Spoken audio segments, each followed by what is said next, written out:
terhormat calon guru penggerak angkatan 10 Kabupaten Ogan Ilir, Provinsi Sumatera Selatan. Yang terhormat Bapak Ibu Guru SD Negeri 14 Rantau Panjang. Puji syukur marilah kita panjatkan kehadirat Allah Subhanahu wa Ta'ala, yang mana atas berkat rahmat-Nya kita dapat berkumpul pada acara kegiatan webinar dengan materi berbagi praktik baik budaya positif dari calon guru penggerak angkatan 10 Kabupaten Ogan Ilir, Provinsi Sumatera Selatan.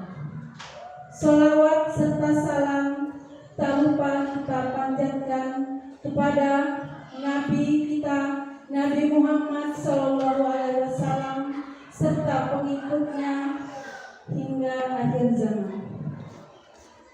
Baiklah, susunan acara kita pada hari ini yaitu: yang pertama, pembukaan; kedua, menyanyikan lagu kebangsaan Indonesia Raya; tiga, sambutan dari Kepala Sekolah SD Negeri 14 Rantau Panjang; empat, menyanyikan lagu Bagimu Negeri; lima, doa; dan enam, penutup. Untuk acara yang pertama yaitu pembukaan, marilah sama-sama kita lapaskan lapas basmalah.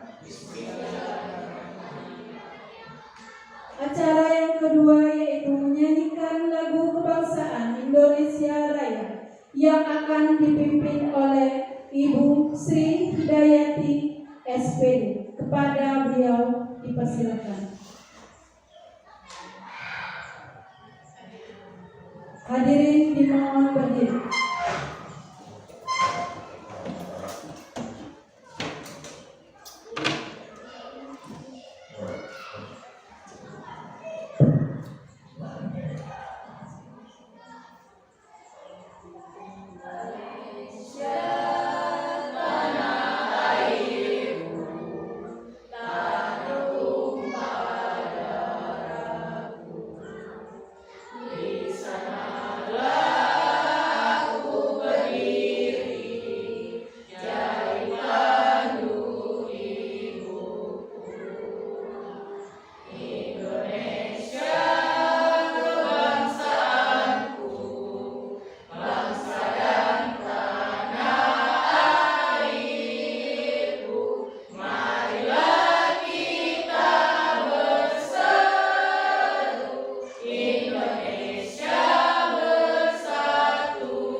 Hadirin dimohon duduk kembali. Acara yang ketiga yaitu sambutan dari Kepala Sekolah SD Negeri 14 Rantau Panjang. Kepada beliau dipersilakan.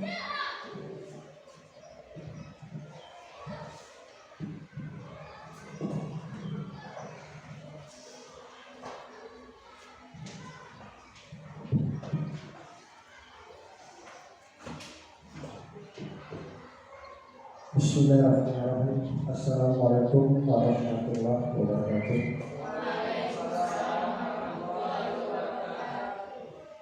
Alhamdulillah, Alhamdulillahirabbil alamin. Asyhadu an la ilaha illallah wa asyhadu anna Muhammadan abduhu wa rasuluh. Amma ba'du.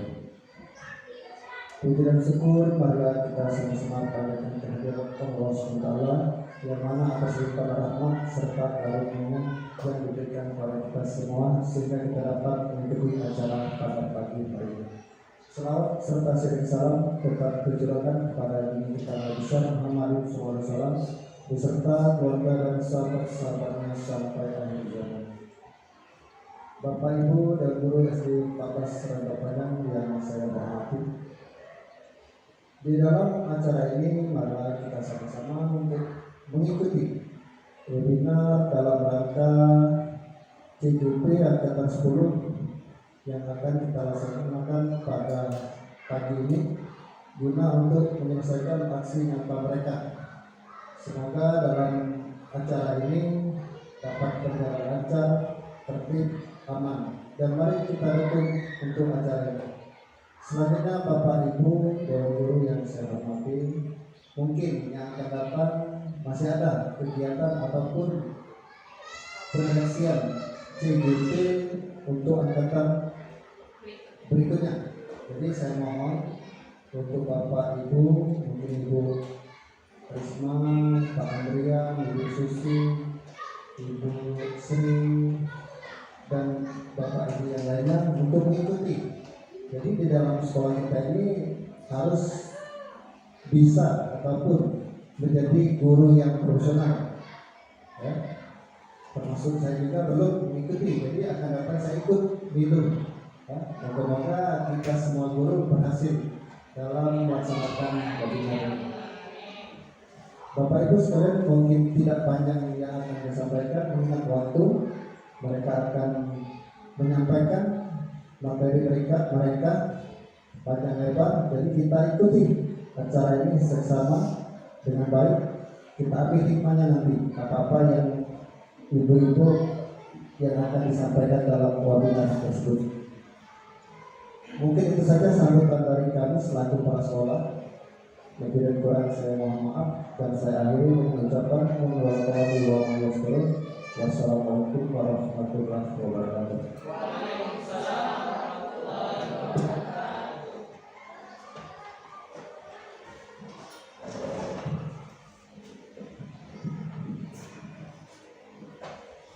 Terima kasih kepada Kepala Sekolah SD Negeri 14 Rantaupan atas kata sambutan yang telah disampaikan. Acara yang keempat yaitu menyanyikan lagu Bagimu Negeri yang akan dipimpin oleh Ibu Sri Hidayati SD. Kepada beliau dipersilakan. Hadirin dimohon berdiri.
Acara yang kelima yaitu doa yang akan dipimpin oleh Ibu Desi Ratna Kamalasari SPD.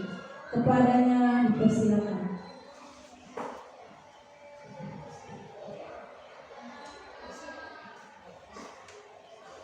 Untuk menutup acara kita pada siang hari ini, adalah kita berdoa sesuai dengan kepercayaan kita masing-masing. Berdoa mulai, berdoa selesai.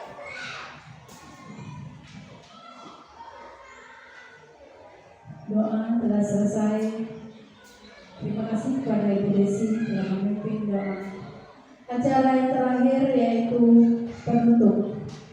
Untuk menutup acara kita pada pagi ini, tepatnya acara resmi kita pada pagi ini, marilah sama-sama kita lapaskan lapas hamdalah.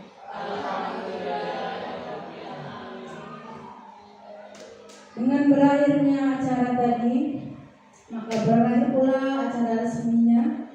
Sekarang kita memasuki penyampaian materi dari narasumber kita, calon guru penggerak angkatan 10 Kabupaten Ogan Ilir dan Provinsi Sumatera Selatan. Kita perkenalkan dulu, yang pertama ada Ibu Oktaviana SPD GR. Yang kedua yaitu Ibu Eli Martini SPD MPD. Untuk penyampaian materi yang pertama, yaitu kami persilakan kepada Ibu Oktaviana SPD. Kepada beliau waktu dan tempat silakan.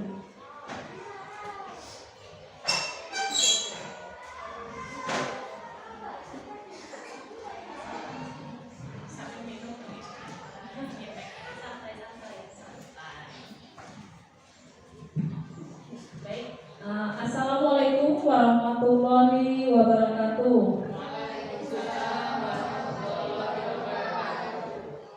Ya boleh sambil nenek ya Bapak Ibu, sambil minum, tanya juga diminum, nggak apa-apa, kita santai saja hari ini ya. Yang penting materinya tersampaikan dan juga nantinya dapat diaplikasikan di kelas kita masing-masing.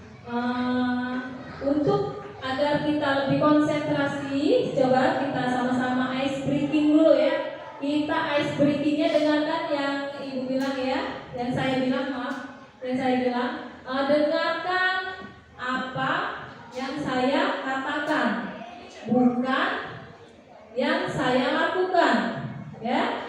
Dengarkan apa yang saya katakan, bukan yang saya lakukan. Oke, sekarang kita tes ya. Konsentrasi, boleh berdiri, boleh, biar lebih. Nah, oke. Sekarang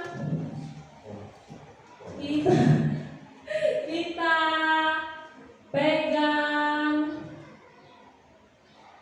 hidung. Cepat ya, sekali lagi cepat ya, cepat ya. Dan jangan konsentrasi boleh.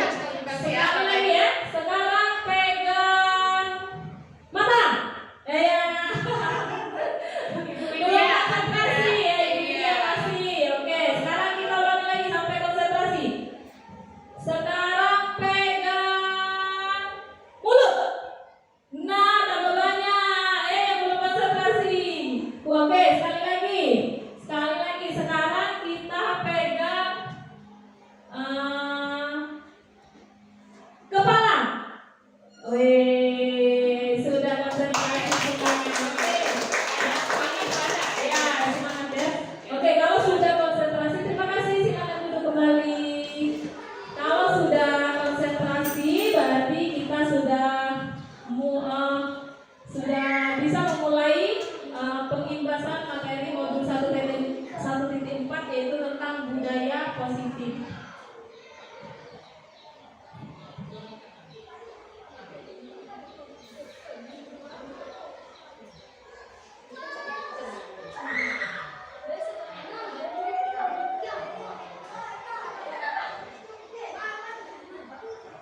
Baik Bapak Ibu, di modul 1.4 ini yaitu materinya itu konsep inti budaya positif itu ada perubahan paradigma belajar ya, disiplin positif, kemudian nilai-nilai kebajikan, kebutuhan dasar manusia, motivasi perilaku manusia, kemudian posisi kontrol guru, keyakinan kelas, dan segitiga restitusi.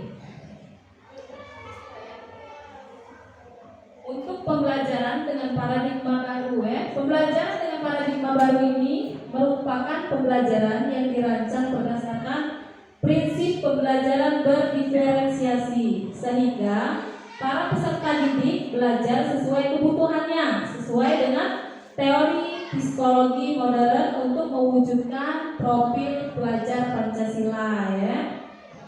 Profil pelajar Pancasila itu karakternya ada 6 ya. Yang pertama kreatif, berpikir kritis, mandiri, bergotong royong, kemudian berkebinekaan global, kemudian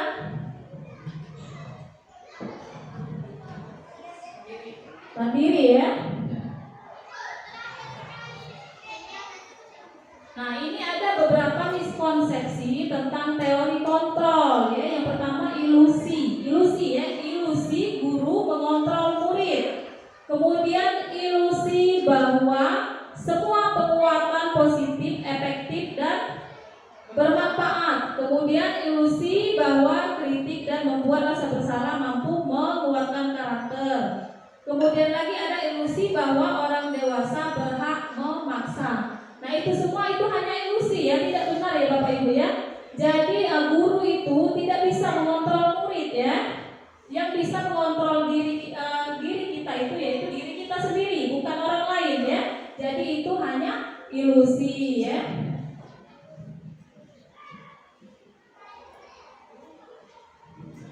Baik, ini adalah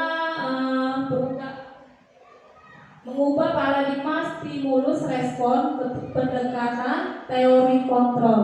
Nah, yang di sebelah kiri itu adalah stimulus respon, kemudian yang di sebelah kanan itu kolom teori kontrolnya. Nah, dari situ Bapak Ibu ya kita lihat ya, untuk yang stimulus respon realitas atau kebutuhan kita sama. Nah, itu tidak ya Bapak Ibu ya.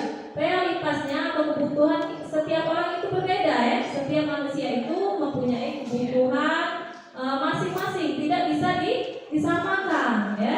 Misalkan Ibu Widya kebutuhannya apa seperti itu ya. Misalkan dia butuh pendidikannya maunya sampai di S1 atau yang Ibu kemudian kita maunya sampai S2. Nah, itu kebutuhan mereka itu berbeda-beda ya, sesuai dengan keinginan mereka sendiri. Kemudian di kolom kedua, semua orang melihat hal yang sama ya, stimulus responnya. Semua orang melihat hal yang sama. Namun di teori kontrol setiap orang memiliki gambaran yang berbeda. Tidak bisa ya sama itu. Semua orang mempunyai gambaran yang berbeda atau bayangan yang berbeda. Kemudian kita mencoba mengubah orang agar berpandangan sama dengan kita. Nah itu juga tidak bisa Bapak Ibu ya. Karena kita itu harus berusaha memahami pandangan orang lain tentang dunia. Jadi kita tidak bisa mengubah orang itu, memaksa orang itu agar memahami atau berpandangan sama dengan yang kita pandang gitu, atau yang sama dengan kita, tidak bisa ya. Kemudian stimulus respon di bagian keempat yaitu perilaku buruk dilihat sebagai suatu kesalahan. Nah itu juga sebenarnya tidak bisa kita benarkan juga ya, karena semua perilaku itu memiliki tujuan. Ya semuanya itu pasti ada tujuan apa yang kita lakukan itu. Termasuk kalau hal yang agak negatif pasti juga ada tujuannya apa ya, seperti itu. Kemudian orang lain bisa mengontrol saya. Teori kontrolnya tidak bisa ya, hanya kita sendiri yang bisa mengontrol diri kita sendiri, tidak bisa orang lain. Saya di stimulus respon, saya bisa mengontrol orang lain, itu juga tidak bisa, sama yang seperti dijelaskan tadi ya. Anda tidak bisa mengontrol orang lain, kita hanya bisa mengontrol diri kita sendiri. Kemudian pemaksaan pada saat bujukan gagal. Teori kontrolnya yaitu kolaborasi dan konsensus menciptakan pilihan baru. Kemudian yang paling terakhir, model berpikir menang atau kalah. Tapi di teori kontrol berpikirnya menang-menang, tidak ada menang kalah ya, semuanya menang. Baik, kita lanjut. Disiplin positif. Disiplin positif ini merupakan salah satu penerapan disiplin yang bertujuan untuk menumbuhkan kesadaran serta memberdayakan peserta didik tanpa imbalan penghargaan, ancaman atau hukuman. Ya, pemberdayaan peserta didik untuk menumbuhkan kesadaran serta memberdayakan peserta didik untuk melakukan disiplin positif tanpa imbalan atau reward ataupun hukuman tadi ya. Jadi kita itu ibu, bapak ibu sekalian tidak boleh membiasakan anak itu memberi reward ya. Pokoknya kita harus menimbulkan kesadaran diri terhadap peserta didik kita tadi. Disiplin positifnya tadi memang dari dalam dirinya begitu ya, bukan karena ingin mendapatkan penghargaan atau takut akan hukuman ya. Jadi sebagai pendidik tujuan kita adalah menciptakan peserta didik yang memiliki disiplin diri sehingga mereka berperilaku mengacu pada nilai-nilai kebajikan universal dan memiliki motivasi intrinsik dalam perubahan perilaku ke arah yang lebih baik ya. Baik, kita lanjutkan lagi Bapak Ibu. Baik, ini berikut ini adalah nilai-nilai kebajikan universal profil pelajar Pancasila. Jadi salah satu nilai kebajikan universal adalah tercantum dalam profil pelajar Pancasila yang sudah sesuai dengan visi misi Kementerian Pendidikan Kebudayaan. Apa saja profil pelajar Pancasila itu ya? Yang enam karakter tadi. Yang pertama, beriman bertakwa kepada Tuhan Yang Maha Esa dan berakhlak mulia. Kemudian mandiri, bernalar kritis. Kemudian lagi berkebinekaan global, gotong royong dan kreatif. Nah, Bapak Ibu, bagaimana caranya kita harus menanamkan nilai-nilai kebajikan universal profil pelajar Pancasila ini? Memang tidak gampang ya Bapak Ibu ya. Kita perlu waktu, perlu konsisten ya. Terus kita itu harus membiasakan. Jadi anak-anak itu tidak bisa kalau kita langsung suruh harus seperti ini, tidak bisa. Tapi dibiasakan. Nah, kalau kita ingin membiasakan, paling tidak kita mulai dari diri kita dulu. Nanti anak-anak itu suka mencontoh ya. Suka mencontoh apa yang dilakukan gurunya ya. Kemudian selanjutnya ada kebutuhan dasar manusia ya. Kebutuhan dasar manusia ini adalah segala sesuatu yang kita lakukan untuk mendapatkan apa yang kita inginkan ya. Seluruh tindakan yang kita lakukan memiliki tujuan tertentu. Dan semua usaha terbaik yang kita lakukan adalah dalam rangka hal agar kebutuhan dasar kita terpenuhi dengan baik ya. Semua manusia itu mempunyai kebutuhan ya, kebutuhan dasar Bapak Ibu ya. Nah, berikut ini adalah diagramnya ya. Diagram kebutuhan dasar berdasarkan Maslow. Itu ada lima tingkatan ya Bapak Ibu.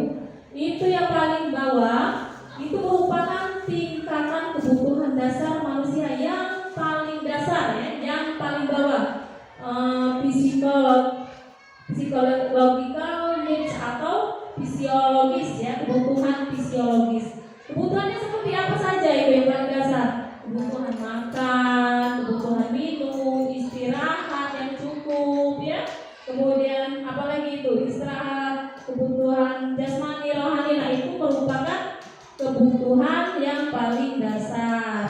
Kemudian di atasnya ada safety needs ya, kebutuhan merasa keamanan, kemudian proteksi ya, hukum atau keteraturan. Nah, setelah dua kebutuhan ini terpenuhi, biasanya akan mulai di tingkat yang nomor 3 yaitu kebutuhan love needs ya, atau kasih sayang. Nah, kasih sayang ini bisa kita dapatkan dari keluarga, saudara, ya, teman, ya, seperti itu. Kemudian ada lagi self esteem. Jadi ini adalah kebutuhan dasar manusia, yaitu berupa penghargaan diri, ya, baik dari orang lain ataupun dari diri sendiri ataupun kemandirian, kehormatan dan apresiasi dari orang lain. Nah, yang di paling atas yaitu actualization ya, yaitu kebutuhan moralitas, kreativitas, kemudian lagi ada penerimaan fakta, spontanitas, dan kreativitas ya. Baiklah, itu adalah 5 kebutuhan dasar manusia tadi. Sekarang kita lanjutkan di 3 motivasi perilaku manusia. Jadi Bapak Ibu, semua yang dilakukan manusia itu juga mempunyai motivasi ya. Semua yang dilakukan juga memiliki motivasi. Nah, seperti halnya yang ada di layar depan ya, ada 3 motivasi manusia itu tadi ya untuk melakukan sesuatu itu. Yang pertama hanya untuk menghindari ketidaknyamanan atau hukuman. Yang kedua, untuk mendapatkan imbalan atau penghargaan dari orang lain. Yang ketiga, untuk menjadi orang yang mereka inginkan dan menghargai diri sendiri dengan nilai-nilai yang mereka percaya. Nah, Bapak Ibu ya, dari 3 perilaku manusia ini, 3 motivasi perilaku manusia ini, misalkan saya membuat sebuah cerita ya, saya contohkan. Ibu Ana sering datang lebih awal, datang tepat waktu hanya karena ingin mendapatkan pujian dari kepala sekolah ya. Nah, seperti itu cerita yang tadi. Kira-kira itu motivasinya apa? Perilaku yang dilakukan Ibu Ana tadi. Apakah hanya untuk menghindari ketidaknyamanan atau hukuman, atau mendapatkan imbalan atau penghargaan dari orang lain, atau untuk menjadi orang yang mereka inginkan dan menghargai diri sendiri dengan nilai-nilai yang mereka percaya ya. Saya ulangi ceritanya tadi. Misalkan Ibu Ana datang tepat waktu hanya karena ingin dipuji atau diberi reward oleh kepala sekolah. Kira-kira itu perilakunya yang mana? Motivasinya? Iya, betul sekali ya Bapak Ibu ya. Cuman hanya karena untuk mendapatkan imbalan atau penghargaan dari orang lain ya. Nah, beda lagi ceritanya kalau misalkan Ibu Ana datang tepat waktu setiap harinya karena dia merasa bertanggung jawab dan karena ingin menghargai diri sendiri sebagai dirinya sendiri, karena sebagai tauladan bagi anak muridnya. Nah, itu masuk ke motivasi untuk menjadi orang yang mereka inginkan dan menghargai diri sendiri dengan nilai-nilai yang mereka percaya ya. Begitulah Ibu Bapak Ibu ya, 3 motivasi perilaku manusia ya. Contoh yang pertama belum saya kasih contoh ya. Yang pertama untuk menghindari ketidaknyamanan atau hukumannya. Contohnya, Ibu Ana tadi datang pagi hanya karena takut dihukum. Nah, itu contohnya ya Bapak Ibu ya. Jadi sudah dicontohkan semua untuk 3 motivasi perilakunya.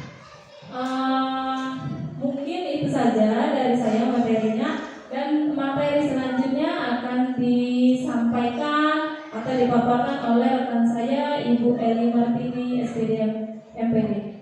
Baik, terima kasih. Saya akhiri. Wabillahi taufiq wal hidayah. Wassalamualaikum warahmatullahi wabarakatuh.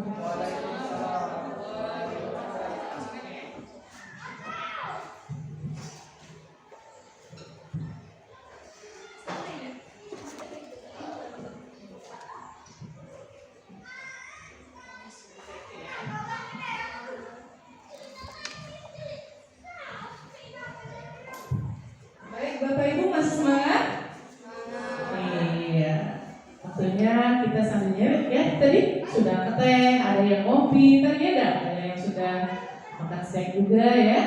Silakan, nggak apa-apa Bu, kita nyantai aja ya. Baik, kita kasih apresiasi dulu untuk materi yang pertama, yaitu Ibu Oktaviana. Iya. Bagaimana hasil dari penyampaian Ibu Ana tadi? Apakah masih menempel di otaknya ataukah hanya terngiang-ngiang saja?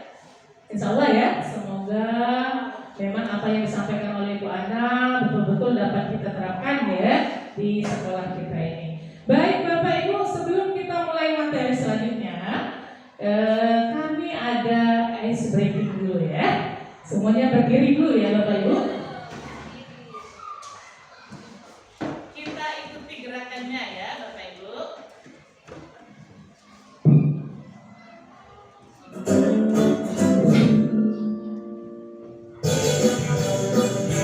Ya,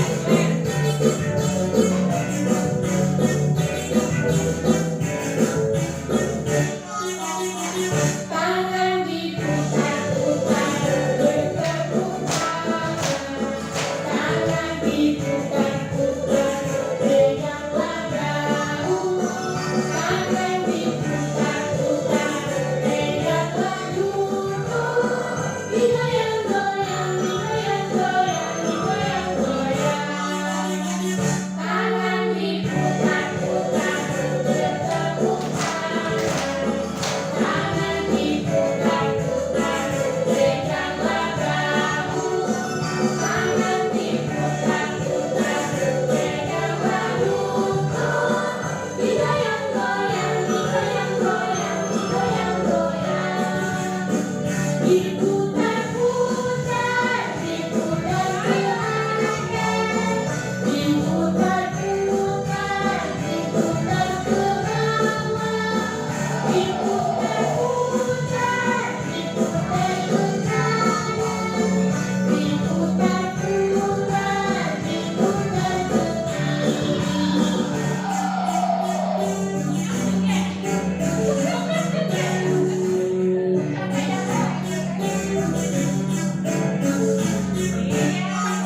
ke tangan diputar-putar, bertepuk tangan diputar-putar, reganglah bahu.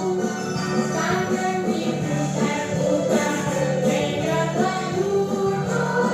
Digoyang-goyang, digoyang-goyang, digoyang-goyang. Tangan diputar-putar, bertepuk tangan diputar-putar, reganglah bahu. Tangan diputar-putar, reganglah lutut. Digoyang-goyang, digoyang-goyang, digoyang-goyang. Diputar-putar, diputar-putar, diputar-putar, diputar ke bawah. Diputar-putar, diputar ke kanan. Diputar-putar, diputar ke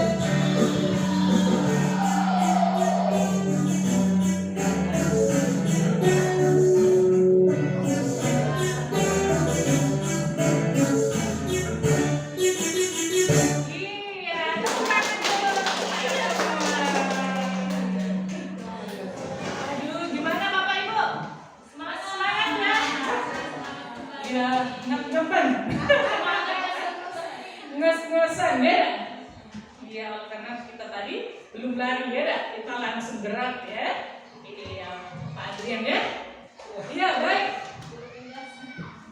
Bapak Ibu, tadi kita sudah disampaikan materi oleh Bu Ana tentang motivasi perilaku manusia ya. Baik, di sini kita langsung lanjutkan ya pada kegiatan selanjutnya, yaitu tentang bahwa identitas gagal ya. Ada bahwa hukuman ini selama ini kita sudah salah Bapak Ibu ya. Kita sudah salah. Ya, mengapa kita sudah salah? Bahwa kita selalu menyalahkan siswa. Ya, anak datang terlambat kita salahkan. Anak membuang sampah kita salahkan. Ya, anak mengganggu temannya kita salahkan. Ya. Nah, Bapak Ibu, pada tabel berikut ini ya, di sini bahwa hukuman itu termasuk pada identitas yang gagal. Ya, Bapak Ibu, mana bahwa hukuman itu, nah di sini ada dua, ya, dibedakan ada dua, ada identitas gagal, ada identitas sukses. Ya, identitas gagal itu bahwa murid atau anak itu belajar menyembunyikan kesalahan belajar menyembunyikan kesalahannya. Jadi siswa selama ini kalau mereka itu bersalah, dia tidak pernah mengakui kesalahannya. Benar nggak Bapak Ibu? Iya. Kenapa ya? Tadi misal satu ada contoh ya. Tadi di anak kelas 1 misalnya telah mengganggu temannya sehingga temannya tadi nangis. Ketika kita tanya, siapa yang mengganggunya? Kenapa dia menangis? Pasti yang mengganggunya tadi tidak mau merasa bersalah ya tak? Pasti tidak Bu, saya tidak mengganggunya Bu. Pasti seperti itu kan? Benar tak Bapak Ibu? Iya, jadi itu yang selama ini merupakan kesalahan ya, bahwa hukuman itu merupakan salah satu identitas gagal. Kemudian yang kedua yaitu konsekuensinya apa? Yang dianggap sebagai identitas sukses ya. Konsekuensinya bahwa murid atau anak belajar tadi taat pada peraturan. Ya, taat pada peraturan. Misal apa ya? Ada yang bisa memberikan contoh? Pakaian ya, ketika hari Senin. Ya, ketika hari Senin ada beberapa siswa yang belum berpakaian lengkap, ya, tidak pakai topi, tidak pakai dasi, ya, nah, ya. Jadi itu terkadang mengapa mereka itu tidak berpakaian lengkap? Jadi mereka itu sudah melanggar peraturan yang ada di sekolah. Kemudian selanjutnya yaitu restitusinya apa? Ya, jadi murid tadi belajar memecahkan masalah, ya, belajar untuk memecahkan masalah. Bagaimana? Oh, apakah masalah itu harus dipecahkan seperti ini? Oh, tidak, ya, tidak. Ada langkah-langkahnya, nanti ada nanti ya. Baik, jadi kita tanyakan, mengapa anak tadi tidak berpakaian seragam? Apa alasannya? Ya, kita stabilkan dulu, ya. Nanti ada di bawah, ya, misi ketiga restitusi. Baik, selanjutnya pada identitas yang gagal, kita anggap gagal, ya. Mencoba mengontrol anak dengan perbuatan negatif, membayar impas kesalahan. Nah, ini contohnya seperti apa lagi, ya? Jadi, misal anak tadi telah berkelahi, ya, sehingga mereka tadi menampar temannya sampai mukanya merah, ya. Jadi kita balas juga. Selama ini kita mendidiknya seperti itu, tidak Bapak Ibu? Nah, tadi kau ditamparnya nak, sekarang nak kau tampar dulu dia. Nah, benar nggak Bapak Ibu? Selama ini, tadi itu gagal Bu, salah ya. Salah kita dalam pendidikan itu. Nah, bagaimana cara konsekuensinya? Yaitu kita mencoba mengontrol anak dengan penguatan positif, ya. Kita panggil anak tadi, ya. Iya, jangan langsung kita, malas lagi nak, gempuk pulau dia. Betul ya. Jadi itu salah. Kemudian bagaimana restitusinya? Anak tadi bawa dirinya sendiri yang pegang kendali kontrol. Nah, kembali lagi pada materi yang disampaikan ibu anak. Jadi yang bisa mengontrol diri itu bukan orang lain, tetapi diri kita sendiri, Bapak Ibu. Ibu kita misalnya dikontrol oleh Pak Fahrul, salah. Ya, jadi yang memegang kontrol itu adalah pada diri kita sendiri. Ya. Baik, kita lanjutkan Bapak Ibu. Nah, ini ada 5 posisi kontrol, ya. 5 posisi kontrol.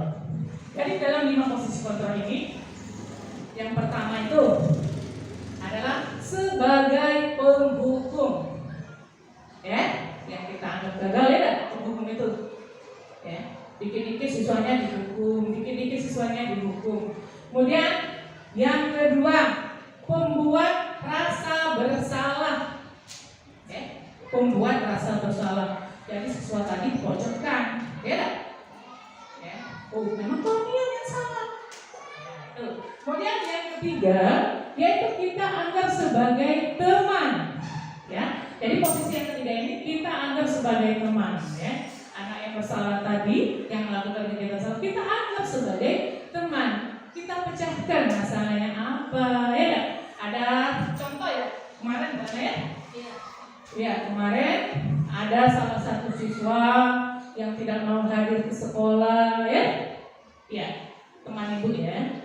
Nah, jadi sampai dengan guru yang lain dia tidak mau, ya. Jadi ada salah satu guru yang mendekatinya yang dianggap secara berteman tadi, Bapak Ibu, ya. Sampailah singkat ceritanya, ibu tadi dipindahkan ke sekolah lain ya, karena dia diangkat ya menjadi guru, menjadi guru kepala sekolah. Jadi anak tadi yang bersalah tadi, yang sudah dianggap dia sudah berteman ya, dia selalu menghubungi. Kami juga merasa terharu waktu itu ya. Dia menghubungi ibu Mas ya, selaku kepala sekolah itu. Dia karena sudah menganggap sebagai teman ya, jadi mereka selalu cerita di dalam HP itu ya, di dalam WA itu ya, mengapa ini. Jadi mereka itu sejak terpisah itu, jadi mereka tetap menjalankan hubungan dalam tetap di medsos ya, lanjut. Jadi mereka anak tadi termotivasi oleh ibu yang pindah tadi ya. Jadi tapi posisi kontrol ini takut juga ya, yang dianggap sebagai posisi yang teman ini. Takutnya ada kekecewaan ya. Kekecewaan ya. Karena ibunya tadi takut tidak memperhatikan lagi ya. Sedangkan di sekolahnya tidak ada guru yang dekat ya. Itu posisi kontrol yang bagian 3 ini. Teman, ada juga yang bagian buruknya ya. Kemudian yang keempat yaitu pemantau ya. Posisi pemantau. Kemudian posisi yang kelima yaitu sebagai manajer. Nah, kita sebagai guru ya Bapak Ibu, kita yang paling bagus itu adalah posisi manajer. Kita memanage ya. Kita mengatur kegiatan itu. Kita mengatur apa masalahnya ya, dan jangan langsung kita seperti yang hukuman tadi ya, langsung dihukum. Jadi kita memang betul-betul ada langkah-langkahnya ya, yang sesuai dengan prosedurnya itu. Baik Bapak Ibu, nah ini ada contoh 5 penerapan posisi kontrol ya. Salah untuk takut salah sebut nanti ya, keseleo ya. Jadi contoh 5 penerapan posisi kontrol yaitu sebagai penghukum. Yang kedua, hormat bendera selama 1 jam. Ini contohnya ya. Contohnya sebagai penghukum. Jadi kalau seandainya mereka atau siswa yang melakukan pelanggaran ya atau aturan yang ada di sekolah, jadi mereka itu kadang-kadang dihukum selama 1 jam di dekat tiang bendera dengan hormat, kadang-kadang seperti itu Pak Adrian ya. Berarti itu tadi sudah sepakat ya bahwa penghukuman itu merupakan suatu yang gagal ya. Kemudian yang kedua, pembuat merasa bersalah. Apa contohnya? Misalnya berapa kali Bapak atau Ibu harus memberikan kamu selalu saja mengecewakan ya, seperti itu ya. Kemudian contoh posisi yang ketiga tadi sudah dijelaskan ya. Nah, sebagai teman tadi yang Ibu ceritakan tadi ya, sudah panjang lebar bahwa ayo dong ikuti aturan sekolah, tolong bantu Bapak Ibu sekali ini, jangan berbuat seperti ini lagi ya. Nah seperti itu contoh posisi kontrol yang sebagai teman. Kemudian sebagai pemantau apa contohnya? Yaitu kamu sudah melanggar peraturan sekolah, kamu tahu bahwa konsekuensinya setelah upacara kamu beli atributnya. Nah itu sebagai pemantau ya. Kemudian sebagai manajer ya. Sebagai manajer ini contohnya apa? Apakah kamu tahu kesalahanmu? Kira-kira bagaimana kamu memperbaiki kesalahanmu? Nah ini yang kita harapkan ya, Bapak Ibu ya. Ini yang kita harapkan, bahwa posisi kontrol tadi ada 5. Yang pertama tadi apa Bapak Ibu? menghukum hukum, yang kedua membuat merasa bersalah, yang ketiga sebagai teman, yang keempat pemantau, dan yang kelima manajer. Ya. Jadi ini yang kita harapkan, yang kelima ini seharusnya Bapak Ibu ya. Ya, semoga nanti di sekolah kita betul-betul semuanya sebagai posisi manajer ini ya Bapak Ibu. Baik, kita lanjutkan materi selanjutnya, yaitu keyakinan kelas. Ya, keyakinan kelas. Sekarang saya tanya dulu Bapak Ibu, apakah di kelas kita sudah melakukan? Belum ya? Belum membuat ya keyakinan kelas? Ya, karena baru lagi ini, baru tahu materinya ya. Iya, jadi keyakinan kelas ini Bapak Ibu, pertama itu ada disiplin, ya. Nah, disiplin, religius, peduli lingkungan, ya. Kemudian religius, disiplin. Kemudian ada juga kesepakatan kelasnya. Nah, dari keyakinan sekolah tadi, misalnya kita membuat keyakinan kelas disiplin, yaitu datang tepat waktu. Nah, ini keyakinan kelas ini dibuat oleh guru dan siswa yang ada di kelas. Kita membuat aturan tentang disiplin misalnya. Jadi kita datang tepat waktu di sekolah. Nah, itu sudah kesepakatan kita, sudah dibuat di dalam kelas kita ya enggak? Ya. Kemudian misalnya contoh disiplin yang kedua kita terapkan di kelas, misalnya mengerjakan tugas tepat waktu. Nah, kadang-kadang siswa itu molor ya enggak Bapak Ibu? Benar enggak? Kalau diberi tugas hari ini harus selesai, malah banyak siswa yang belum selesai. Sampai ditunggu oleh Bapak Ibu guru sampai jam pulang. Ya, masih ada yang belum selesai. Nah, jadi kita perlu Bapak Ibu membuat keyakinan kelas ya. Jadi mari setelah kita mendapatkan materi ini semuanya ya, bukan saya saja tapi semua kita yang ada di sekolah ini, kita membuat kesepakatan kelas atau keyakinan kelas ini ya. Kemudian kita lanjutkan yang religius, misalnya keyakinan sekolah tentang religius, yaitu mengucapkan salam ketika masuk atau keluar kelas. Nah, itu kan sudah dibuat misalnya tadi, sudah kita sepakati di kelas. Itu betul-betul harus